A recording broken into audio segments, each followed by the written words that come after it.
Ами намираме се в уютния парк Лута. Благодарим на Петя Кривицки. Аз благодаря. Че е наш гост и че ни прие поканата да присъства и да бъде част от нашия премия Beauty Stories. За мен е удоволствие. Благодарим ти пак. Имаме си гост. Брауни. Кажи Брауни. Кажи здравей. Ето Брауни.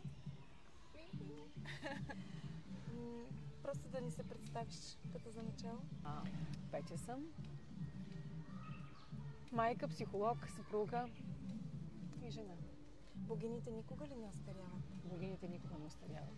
Те помъдряват, стават по-красиви и по-стойностни, като старите картини, като старото вино, като старото злато.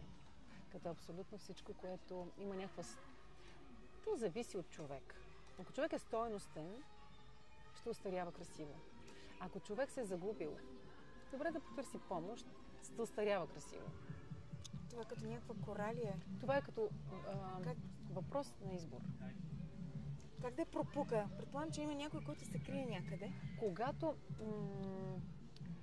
Какво е щастието? Предпоставен хоризонт на очакване, който ние, достигайки го, изпитваме удовлетворение. Когато творим пътя си, когато творим върху себе си. Това всъщност е щастието, което ние творим. Тоест, ако някой иска да изглежда по един начин, работи по въпроса. Ако иска да стои в обществото по един друг начин, работи по въпроса. Наскоро точно това ми попадна, че ние сме създадени, за да сме креатори, да създаваме. Но повечето сме консуматори. Така ли мислиш, че във всеки има по-малко от всичко.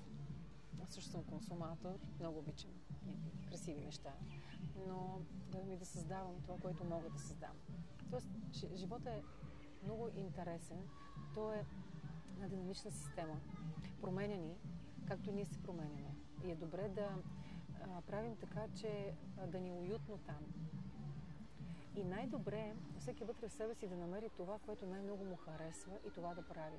Тогава няма да му се налага да изпитва неудовлетворение от това, което прави, от живота си въобще. Защото правиш нещо с любов. Аз виждам ти как работиш и как живееш. Ти живееш с абсолютен с някаква супер лекота.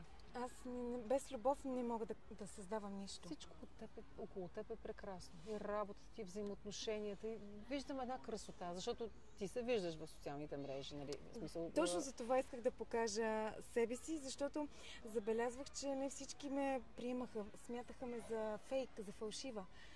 Че нали, не може човек да е вечно усмихнат. Чувала съм такива думи и мисля, че би било полезно сега за някой. Може! Аз съм усмихната и отвътре, наистина. И това, което казвам на всички е, че аз нямам време да си създавам лошо настроение. Абсолютно. Както казваш ти, това е болест. Това излиза в болести. Всяко лошо настроение. Да, и тук вече е въпроса за тази токсичната позитивност. Моля да кажи за нея. Значи, ти си човек, който така си построил живота, имаш удовлетворение от важните неща, които си приоритизирала. И затова си щастлива. Да, може да има някои неща, които не ти допадат в живота, обаче те са толкова мънички в сравнение с голямото, което ти си подредила красиво, че даже не ги забелязваш. Ето това е призива ми към хората. Да направят главните неща, които са приоритети за тях, удобни за тях. И не само удобни, а комфортни. Тоест, човека, с който си избери си го да бъде комфортен за теб, за да ти е щастливо, като се събудиш сутрин до него. Или го приеми такъв какъвто е. Или го приеми такъв какъвто е, без да искаш да го променяш, защото ти, искайки да го променяш, влизаш в неговото пространство, имаш претенции и изисквания и той всъщност започва да се отблъсква от теб. Да може би според мен това е проблем на всички. Не приемаме. Не искаме да приемаме различията на хората. Това с приемането е много щекотлива тема, защото много бързо човек трябва да влезе в тези рамки. Или променя, ако иска да променя нещо в себе си, или приема другия, или всъщност по някакъв начин споделя болката и емоцията от това, което му харесва. И тогава на другия, ако му пука, той ще се промени.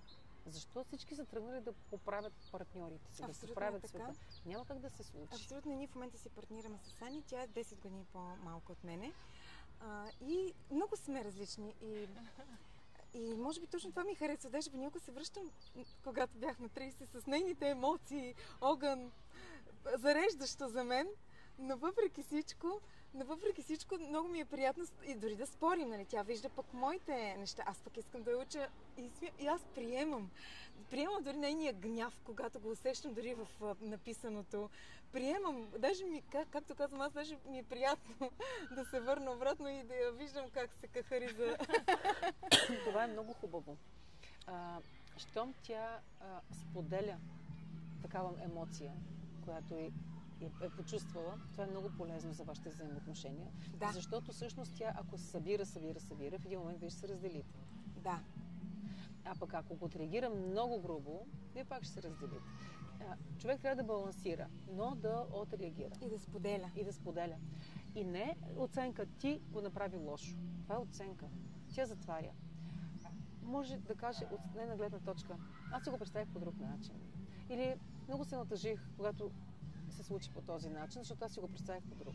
Просто трябва да споделяме. И то това аз също мисля, че е разковничето в всякакъв вид от отношения. Дори с децата. Всички богини имат свои малки принцеси.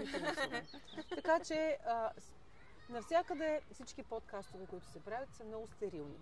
Всички са седнали, оправили се и показват... Дигни я сега, моля. А ти пробва. Показват света от една различна гледна точка и това му е най-лошото на интернет пространството. Защото младите хора всъщност се индуцират от това, че всички са прекрасни моделите, с лаби, прекрасни, с спънати кожи, гримирани и така нататък и не виждат истинската картина на нещата. Ние сега ви показваме нашите принцеси, как около нас щъкат кучетата ни тук, които бягат навсякъде и така. Ами да, един от последните ни въпроси Сани зададе преди малко, беше интересно. Да. Исках да разкажа малко повече, че наистина вътрешното ни аз, това, което чувстваме и така както се виждаме, нашите травми, нашите комплекси винаги много си личат. И особено при жените това се вижда и се усеща с чревната микробиома и оттам идват пък други проблеми и неща, които са свързани с паника, атаки, тревожност. Това е много често срещан проблем. Ти можеш да обясниш като професионалист как може да се справим. Също имаш доста техники в анима, които може да използват и така да им помогнем малко. За паническите атаки има цяла серия с записи, които всъщност помагат на хората, когато не са пред терапевта, да си помогнат в тези моменти сами. Също така, тези записи не се слушат само човек, когато има паника атака, а може да се планува по един-два пъти на ден да слуша тези записи, за да може да научи тялото да си почива. Защото ние в деня непрекъснато тренираме в стрес и тревожност тялото си. И с тези техники всъщност човек се учи как да бъде спокоен, как да успокоява тялото си. По повод това, че личат всичките ни емоции на тялото и на лицето, всъщност това е така, защото знаете ли, много интересно, че влезе ли в кабинета ми човек, още с влизането вече от 25 години ми е практиката, толкова години работя, мога да преценя каква е ситуацията около него. Или хората, които са мрачни, прегърбени, те даже стават сиви по лицето си. Те са хората, които са депресивни, с дълбока депресия. На тревожните хора очите са им такива опокорени, много странно. Тялото им е като готов постоянно за... Лицеизраза им е такъв готов за борба или за бяг. Така че вътрешните емоции са огледало отвън. Как да си помогнем? Може да взимаме добавки, които подпомагат работата на черния микробиом, за да бъде балансиран. Разкажи ни, ако обичаш, малко за анима. Как създаде анима и каква е идеята на анима? Анима е душа.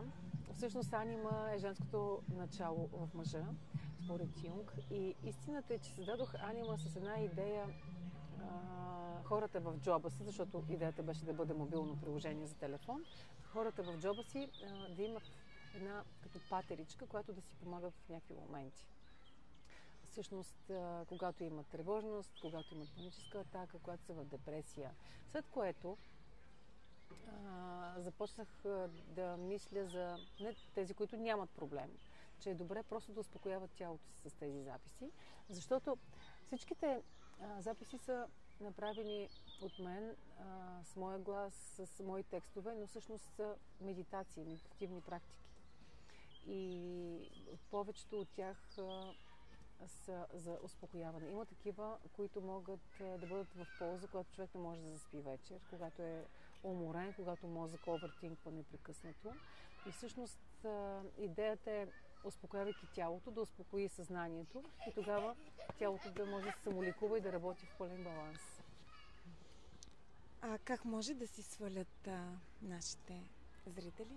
В телефона, в магазина на телефона, в App Store или Google Play, трябва да напишат Анима на кирилица и ще излезе приложението и си го свалят. Тоест се сваля безплатно, може да се ползва безплатно. Има някои записи, които са платени, някои серии от упражнения, но всъщност доста голям ресурс може да се ползва и безплатно. Това, което ми идва на мисълта е, че аз малко трудно мога да медитирам. Защо е така? Защо човек, или това е може би с практика, човек може да... Човек с практиката може да стане по-добър в медитация. Да задобрява, нали? Да задобрява. Обаче в Анима медитациите са с водещ глас, който те насочва. Дори мозъка в някакъв момент да излезе от упражнението, той пак се връща, защото водещия глас те връща там. И е хубаво да се правят водени медитации, защото на хора, които им е трудно да медитират, защото така са по-структурирани в това, което правят. Съгласна съм. Аз сама не можех да стигна до истинската съвършенство на медитацията и още работя по това. Хора като теб, които имат много идеи, които са по-креативни, от тях мозъка им непрекъснато щряка и всъщност за това е така. Наистина е така. Аз даже виждам, че в медитацията почвам да мисля нови идеи. Нови идеи. Аз вместо да медитирам, да, аз почвам да създавам нещо. Наистина е така. Затова трябва да има водещ глас, който да те структурира. Чудесно, много ти благодаря. Много полезно беше това за нас. Аз също благодаря. И ако искаш и ти сподели с нас някои по-водещи, с които може да насочим наистина нашите зрители, как да стартират да медитират и да се връщат повече към себе си. Задължително. Благодаря. Удоволствие. Благодаря ви. До скоро. До скоро.